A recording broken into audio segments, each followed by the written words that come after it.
आज आपण गावाकडच्या पद्धतीनं बनवणार आहे आपण पावट्याची भाजी.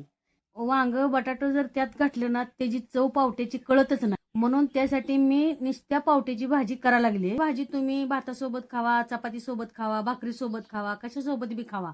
पण अशीच भाजी करते ती, अशी मिक्स भाजी करत नाही ती. गावाकडचा देशी पावटा आहे. त्याचं बी आतलं सुद्धा मोठं नसते, कारण ही देशी पावटा आहे. जबलपुरी पावटा असेल ना त्याचं बी मोठं मोठं असते. ही आपला देशी पावटा झाला. खायला सुद्धा लय खमंग. ही शेंग जर हातात घेतली ना इतका खमंग वास येतो. एक टमाटर चिरून घेतले, काही 2 मोठं कांदा चिरून घेतले तर बारीक. ही घरचा काळा मसाला थोडा, ही थोडीशी हळद घेतली, धने पावडर आहे, ही काश्मीरी मिरची पावडर आहे, गरम मसाला आहे थोडा, ही शेंगाचा कूट घेतलाय आणि ही खोबरं बारीक करून घेतले. कारण खोबरं आमच्या इकडं प्रत्येक भाजीला घालते ती. आलं लसणाची पेस्ट घरी करून घेतली मी. ही थोडीशी कोथिंबीर चिरून घेतली आहे. कोथिंबीर ताजीच घालायची तेव्हा भाजी छान लागते. आणि ही पावटा सोलून घेतलाय. आता गॅस पेटवून घेतलाय, कढई ठेवून घेते. एक पावटा असा भाजून घ्यायचा. थोडस तेल ओतते, त्यात चांगला भाजतोय. पावटा कधी बी भाजून घेतला का नाही खायला चांगला लागतो, भाजी खमंग लागते.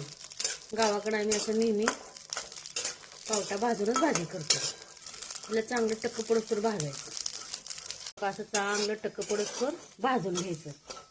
आता हे चांगलं आपलं पावटं भाजल्याचं मी आता काढून घेते सगळं. का पावटं भाजून घेतलं तर त्या कढईतच मी कालवणाला फोडणी टाकून घेते. 2 माप तेल वतलंय, मोहरी टाकून घेते. मोहरी तडतड करली, थोडी जिरे टाकते, त्यात कांदा टाकते चिरला. चांगला कांदा लाल भाजून घेते. आलं लसणाची पेस्ट टाकून घेते ह्यात. असंच 5 मिनिटं अजून चांगलं भाजून घेते. पावटा सगळा टक्का पडोसर भाजलाय, गार झालाय. भाजाचं कारण म्हणजे एकच, कारण भाजला ना निम्मा पावटा शिजतोय, निम्मा शिजतोय. भाजीत टाकून एक 5 मिनिटं ठेवून ताट झाकून जर ठेवलं ना ती लगेच भाजी तयार होती. तुम्ही एक वेळेस भाजून पण ह्याची भाजी करून बघा आणि न भाजता पण करून बघा. कोणची तुम्हाला चांगली वाटते तीच करून बघा. भाजल्यावरच पावटात छान लागते भाजी. त्यात काय काय टाकायचं दावलेलं साहित्य सगळं टाकून घेते. थोडी हळदही टाकून घेते, धने पावडर टाकते, गरम मसाला टाकून घेते, काश्मीरी लाल मिरची ही पण टाकून घेते, घरचं काळं तिखट ही पण टाकते. चांगलं मिसळून घेते त्याला. आता हे सगळं मिसळून झालंय. आता हे खाली चिटकणार म्हणून आता ह्याच्यावरून टाकते टमाटर. टमाट्यानं आपला मसाला करपत नाही, त्यामुळं टमाटर ह्याच टायमाला टाकायचं. आता टमाटर शिजण्यासाठी थोडंसं मीठ टाकते त्यात. मग मी मीठ दावाचं माझं विसरून गेले, मी आता मीठ टाकते. टमाटर ही मऊ व्हायसाठी थोडं टाकून घेते, राहिलेलं परत टाकते. टमाटर मऊ व्हायला लागले. आता ह्या टायमाला मी खोबऱ्याचा कूट टाकून घेते. पाणी घालायच्या अगोदरच खोबऱ्याचा कूट टाकायचा, कारण ह्यात चांगला भाजून निघतोय. म्हणजे आम्ही गावाकडं अशा पद्धतीनेच भाज्या करतो. आता पावटा टाकून घेते. चांगलं खालवर करून घेते. थोडीशी कोथिंबीर टाकते. खाली करपू नये म्हणून थोडा पाण्याचा शितळा देते. अजून एक फुलपात्र पाणी ह्यात वतायचं, पण पाणी ते गरम करून वतते मी. गार वतायचं नाही, कारण भाजी चांगली लागत नाही. आपली भाजी खमंग व्हायची असली तर तुम्ही गरम पाणी नेहमी वतायचं, भाजी चांगली लागते.